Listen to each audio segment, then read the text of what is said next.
Hello again. Larry Marino is here, and I sure am glad that I can talk to you today. Glad we have technology so we can stay in touch. So, today, what I want to talk about is this: I want to serve you a shot of courage without the hangover. Back in the day, the boys and I, we could always find the courage to do whatever we needed. All we needed was a shot of booze, and there you were. We were very courageous, we thought. So, but courage is one of those things everybody needs, especially now. So that's what I want to offer today, a shot of courage without the hangover. Uh, I'm actually going to base this today on not on an actual scripture verse like I normally do, but this time on one of my favorite poets. His name is E. E. Cummings. And E. E. Cummings was a very fine poet, and here's what he said. He said, "It takes courage to grow up and become who you really are." That's really true, isn't it? It does take courage. But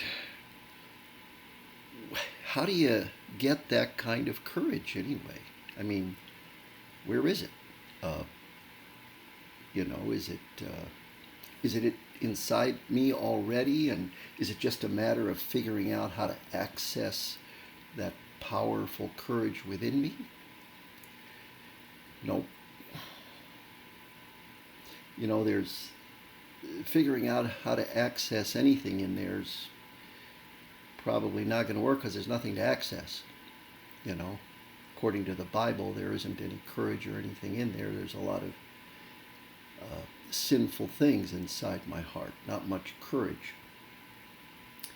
So, we know that there is such a thing as courage in the world, and it belongs to God. God Himself gives it to people when they ask. Now, I'm going to do a kind of a two-parter on this thing today. Uh, a shot of courage without the hangover. Part one is today, and then a little bit later, a day or so, I'll put in number two, part two. Today, I want to talk about what I learned, what I tried. Doesn't work, but and what people try that doesn't work. And then in part two, we'll talk about how to really get it. Because you see, a lot of people will say, well, ask God for courage. And of course, that's the right answer. But here's what they miss. Please hear me. What they miss is that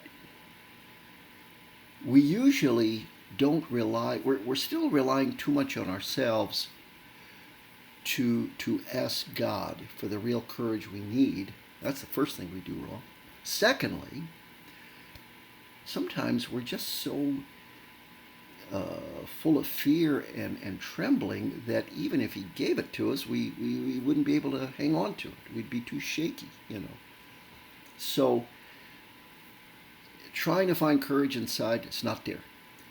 Asking God, of course, is the right answer, but that's not the whole story, because we either don't ask in the right way, or after a while we just despair that we can even hang on to it. So, I learned. I actually learned. I can't believe it. But what I will say is this: one of the prerequisites to receiving courage from God, as I have, and again, I know it sounds like I'm trying to brag on me. I'm not. Anybody who knows me will say, well, Larry seems like a guy who has some courage, but that's only because I'm naturally a fraidy cat. I mean, fraidy cat of everything. And if someone were to say, Larry, what are you actually afraid of? I would say this: what do you got? Whatever you can think of, I can figure out a way to become frightened about it. I don't need coronavirus to feel fright. Maybe you don't either. I mean, it's just daily living. And yet, many people who know me would say, well, Larry doesn't seem like a guy who's scared. Okay, so, but I'm telling you that I am. I'm not lying. So what does that mean? It means I've learned something. I'm not a courageous guy. by nature. But I learned something. And I really believe that I can teach this to you if you really want it. So, let's talk first of all about what gets in the way. I'm going to explain how it happens that we ask God, but we don't ask in the right way. Now, I'm going to say some things that maybe might offend some people. That's not what I'm trying to do. I'm trying to teach you something. I may make an example of something that I hear in the world or I see in the world, and maybe you do some of those things. So let's begin with the first one. So let's say your friend comes to you and says, man, I'm kind of nervous and scared. I got to do this and I got to do that. And boy, I just don't know if I've got enough nerve or enough courage for it. And then, of course, we want to help. And so we say something like, you got this.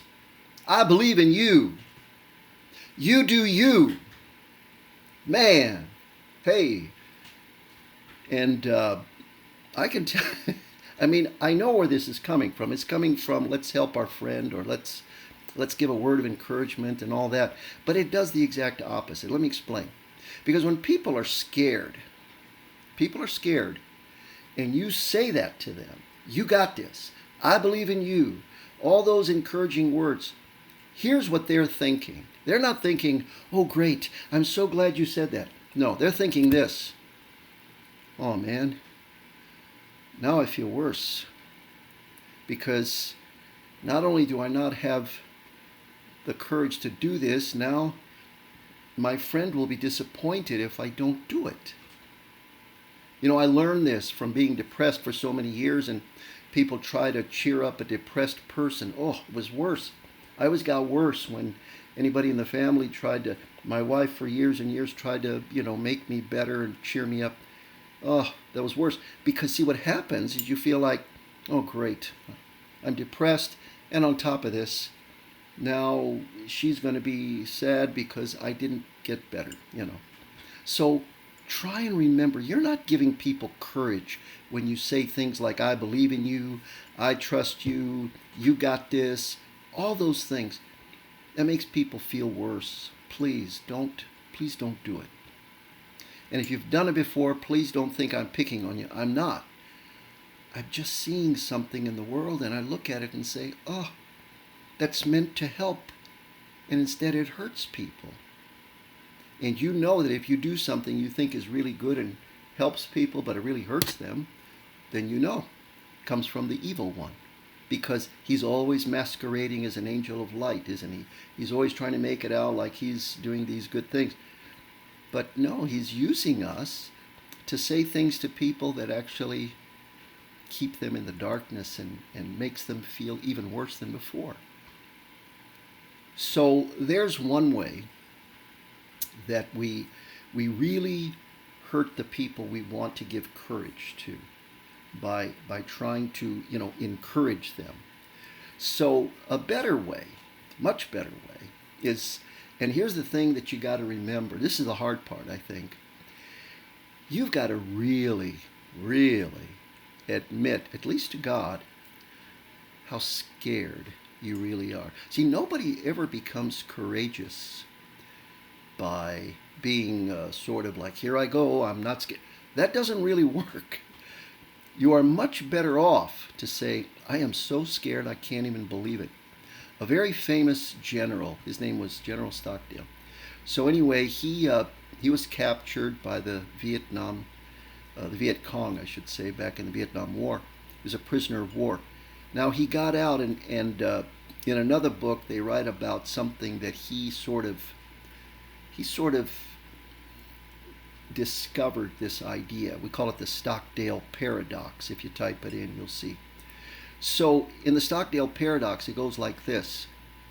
Never confuse the faith that you have that you will prevail in the end. You must have faith that you will prevail in the end. But don't confuse that faith with the discipline you need to face the brutal truth of your current reality. I'm going to say it one more time. Never confuse the faith you need to believe you'll prevail in the end. You've got to have that. Don't ever lose it. But don't confuse that with the discipline you need to face the brutal reality, the brutal truth of your current situation. So do you see how when you say you got this and all, it doesn't really help. It makes people feel worse. So remember, having faith that Jesus can help us doesn't mean that we won't look at the situation and say, okay, this is bad. We've got to really look at it. But I think we're living in the days when people are really scared because we have forgotten how to ask God for courage. Remember what Jesus said. He said, look, in this world you're going to have trouble. And of course we're in trouble now. But he said, be of good courage. And what he really means, and the word courage actually means this, strength of the heart. So he said something like, yeah, you're going to have trouble in the world, but strengthen your hearts, for I've overcome the world. Now, he knows no one can do it on their own, but just his word is so powerful. When he says strengthen your hearts, the power of strengthening my heart comes in. But it only comes in for people who want it. And I know everybody out there is going to say, oh, I want it. But see, that's the problem. We really don't pray the right way for it. Or we pray in such a way that we're sort of still relying on ourselves too much. You know, you think about it. Only people who are really sorry for their sins get forgiven. Only people who are really scared get to have courage. Only people who know they're full of anxiety can have peace. Do you see how it works? Unless you're really desperate for the thing you really need, and you tell God about your desperation, and you're very specific. If I hear another prayer for health and happiness, I'm going to choke somebody. Stop. Stop. Stop with health and happiness prayers. It's like a waste of your time. It is a total waste of your time. So, in part 1, we learned today, you want courage, a shot of courage with no hangover. Remember the points that were made today. That you don't encourage people by saying those kind of things. It makes them feel worse. And secondly, face it. Face how scared, how frightened. It's a big part of learning to receive God's courage, as I have. And man, I'm so happy that I have. But man, it wasn't always like that. I had to learn it. But look, if I could learn it, anybody could learn it. You could learn it. Anybody could.